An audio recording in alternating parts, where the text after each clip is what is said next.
ನಮಸ್ಕಾರ ಕರ್ನಾಟಕ. ಇವತ್ತು ಕಲ್ಯಾಣ ಕರ್ನಾಟಕದ ಕುರಿತಾಗಿ ಮಾತಾಡಲಿಕ್ಕೆ ಬಂದಿದ್ದೇನೆ. ನೋಡ್ರಿ, ಹೆಸರು ಮಾತ್ರ ಎಷ್ಟು ಸುಂದರವಾಗೈತಿ, ಕಲ್ಯಾಣ ಕರ್ನಾಟಕ ಅಂತೇಳಿ. ಆದರೆ ಕಲ್ಯಾಣವನ್ನೇ ಕಾಣದ ಕರ್ನಾಟಕವನ್ನು ಕಲ್ಯಾಣ ಕರ್ನಾಟಕ ಅಂತೇಳಿ ಹೆಸರಿಟ್ಟು ಬಿಟ್ಟಾರ. ಇರಲಿ, ಏನು ತೊಂದರೆ ಇಲ್ಲ, ಹೆಸರು ಚಲೋ ಐತಲತ್ತಾಗ ಅದರ ಖುಷಿ ಪಡ್ಬೇಕನ್ನೋದ ನಮ್ಮ ವಿಚಾರ. ಇದರ ಒಂದಷ್ಟು ಹಿನ್ನೆಲೆ ನಾನು ನಿಮ್ಗೆ ಹೇಳ್ತೇನೆ. 6 ಜಿಲ್ಲೆಗಳು ಕಲ್ಯಾಣ ಕರ್ನಾಟಕದಲ್ಲಿ ಒಳಪಡುತ್ತವೆ. ಮೊಟ್ಟ ಮೊದಲನೇದಾಗಿ ಬೀದರ್, ಅದಾದ ನಂತರ ಯಾದಗಿರಿ, ಯಾದಗಿರಿ ನಂತರ ಕಲಬುರಗಿ ನಂತರ ರಾಯಚೂರು ನಂತರ ಬಳ್ಳಾರಿ ನಂತರ ಕೊಪ್ಪಳ. ಈ ಬೀದರ್, ಯಾದಗಿರಿ, ರಾಯಚೂರು, ಕಲಬುರಗಿ, ಕೊಪ್ಪಳ, ಬಳ್ಳಾರಿ ಎನ್ನುವಂತಹ 6 ಜಿಲ್ಲೆಗಳಿಗೆ ಕಲ್ಯಾಣ ಕರ್ನಾಟಕ ಅಂತೇಳಿ ಕರೀತಾರೆ. ಈ ಕಲ್ಯಾಣ ಕರ್ನಾಟಕ ಯಾಕೆ ಅಭಿವೃದ್ಧಿ ಆಗ್ತಾ ಇಲ್ಲ, ಯಾಕೆ ಹಿಂದುಳಿದಿದೆ ಎನ್ನುವಂಥ ಕಾರಣಗಳು ಒಂದಷ್ಟು. ಇಲ್ಲಿನ ಜನರಲ್ಲಿ ಒಂದಷ್ಟು ಭಯದ ವಾತಾವರಣ ಮತ್ತು ಒಂದಷ್ಟು ಶಿಕ್ಷಣದ ಕೊರತೆಯಿಂದಿರುವಂತಹ ವಾತಾವರಣ, ಒಂದಷ್ಟು ಕೃಷಿಯೇ ನಮ್ಮ ಜೀವನದ ಬದುಕು, ಅದನ್ನು ಹೊರತಾಗಿ ಬೇರೆ ಯಾವುದೂ ಇಲ್ಲ ಎನ್ನುವಂತಹ ಒಂದು ವ್ಯವಸ್ಥಿತ ಮಾನಸಿಕ ಸ್ಥಿತಿ.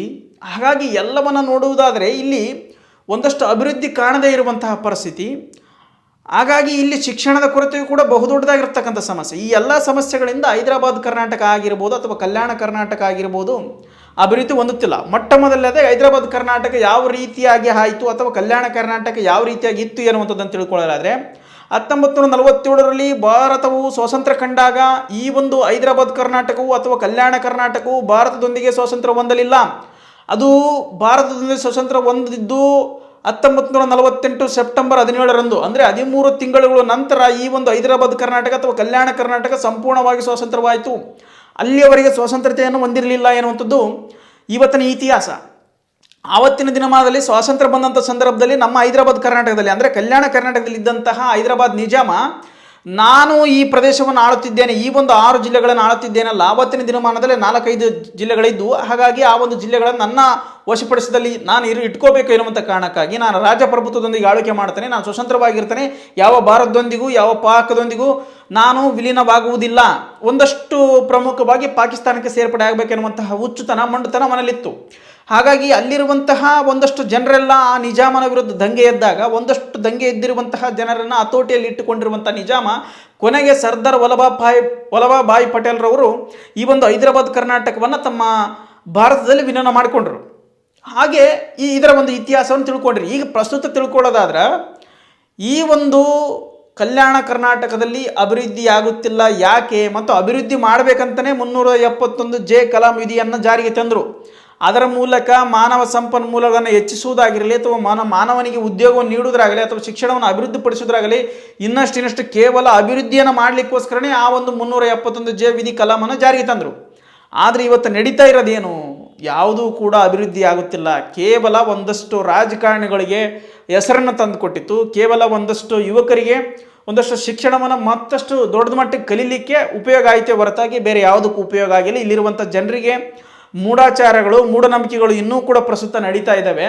ಶಿಕ್ಷಣವಂತ ಯುವಕರು ಯಾವುದೇ ಉದ್ಯೋಗವನ್ನು ಮಾಡದೆ ಕೇವಲ ರಾಜಕಾರಣಿಗಳಿಗೆ ಧರ್ಮದ ಹೆಸರಿನಲ್ಲಿ, ಜಾತಿ ಹೆಸರಿನಲ್ಲಿ ಜೈ ಅಂದ್ಕೊಂಡು ಕೂತ್ಕೊಂಡ್ಬಿಟ್ಟಾರೆ. ಇಷ್ಟೇ ಇಲ್ಲಿ ನಡೀತಾ ಇರೋದು, ಏನೇನಿಲ್ಲ.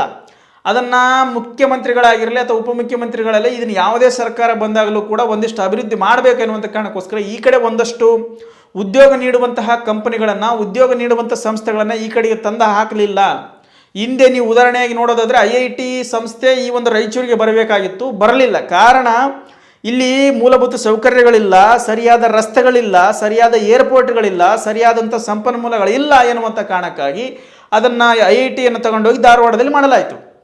ಆವತ್ತು ಧ್ವನಿ ಎತ್ತಿದಂಥ ಕೇವಲ ನೆಪ ಮಾತ್ರಕ್ಕೆ ಧ್ವನಿ ಎತ್ತಿದಂತಹ, ನಾಮ ಮಾತ್ರಕ್ಕೆ ಧ್ವನಿ ಎತ್ತಿದಂತಹ ಕೆಲ ರಾಜಕಾರಣಿಗಳು ಒಂದಷ್ಟು ಧ್ವನಿ ಎತ್ತಿ ತಮ್ಮ ರಾಜಕೀಯ ಪ್ರಭುತ್ವವನ್ನು ಉಳಿಸಿಕೊಂಡ್ರು. ಕೊನೆಗೆ ಅದನ್ನು ಮರೆತು ಬಿಟ್ಟರು. ಇಲ್ಲಿರುವಂಥ ಜನರು ಕೂಡ ಅಷ್ಟೇ, ಕೆಲವೊಂದಷ್ಟು ಹೋರಾಟಗಳನ್ನು ಮಾಡಿದ್ರು, ಕೆಲವೊಬ್ಬರು ಭಾಳ ಸಮರ್ಥವಾಗಿ ಹೋರಾಟ ಮಾಡಿದ್ರು. ಬಟ್ ರಾಜಕಾರಣಿಗಳು ಕೈ ಜೋಡಿಸದೇ ಇದ್ದಾಗ ಯಾವುದೇ ಕೆಲಸವೂ ಕೂಡ ಆಗೋದಿಲ್ಲ. ಇದು ಗಮನದಲ್ಲಿ ಇಟ್ಕೊಳ್ಬೇಕು. ಆದರೆ ಅವತ್ತಿನ ನಮ್ಮ ಪ್ರಬುದ್ಧ ರಾಜಕಾರಣಿಗಳು ಅದರ ಬಗ್ಗೆ ತಲೆ ಕೆಡಿಸ್ಕೊಳ್ಳಿಲ್ಲ.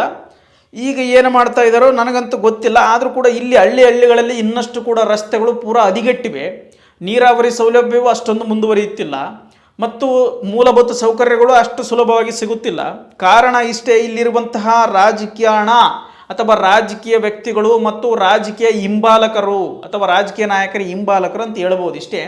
ಇಷ್ಟನ್ನು ಹೊರತಾಗಿ ಬೇರೆ ಯಾವುದನ್ನು ಹೇಳುವಂತಿಲ್ಲ.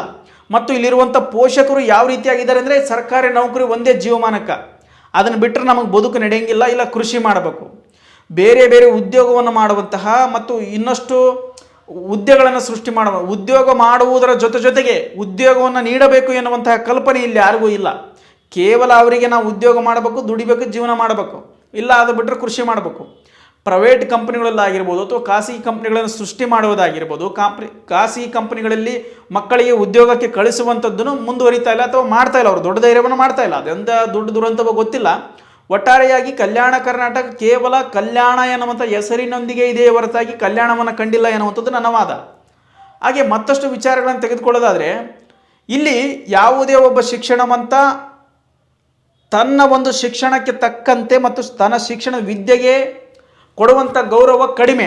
ಇಲ್ಲಿ ಕೇವಲ ಯಾವುದೇ ವಿದ್ಯೆ ಪಡೆದ್ರೇನು ನಮಗೆ ಯಾರು ಒಬ್ಬರು ಬೇಕೇ ಬೇಕು ಮುಂದಾಳತ್ವ, ನಾನು ನಾಯಕನಾಗಿ ಇಚ್ಛಿಸಲ್ಲ, ನನಗೊಬ್ಬ ನಾಯಕ ಬೇಕು ಎನ್ನುವಂಥ ವಿಚಾರದೊಳಗೆ ಕುಂತುಬಿಟ್ಟಾರೆ. ಇಲ್ಲೆಲ್ಲ ಎಲ್ಲ ಯುವಕರು ಕೂಡ ಅಷ್ಟೇ ಆಗಿಬಿಟ್ಟಾರೆ.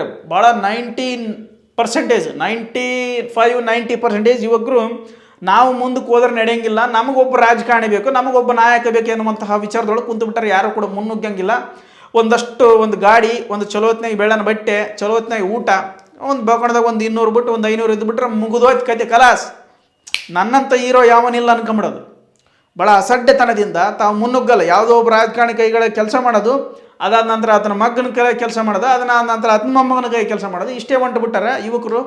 ಹಾಗಾಗಿ ಇಲ್ಲಿ ಮುಂದುವರಿಯೋದಂತ ಕಷ್ಟ. ನಾನು ಹೇಳ್ತೇನೆ, ಸತ್ಯವಾಗಲೂ ಹೀಗೆ ಮುಂದುವರಿದರೆ ಉತ್ತರ ಕರ್ನಾಟಕ ಅಥವಾ ಈ ಕಲ್ಯಾಣ ಕರ್ನಾಟಕ ಉದ್ಧಾರ ಆಗೋದೇ ಇಲ್ಲ, ಹೈದರಾಬಾದ್ ಕರ್ನಾಟಕ ಉದ್ಧಾರ ಆಗಲ್ಲ.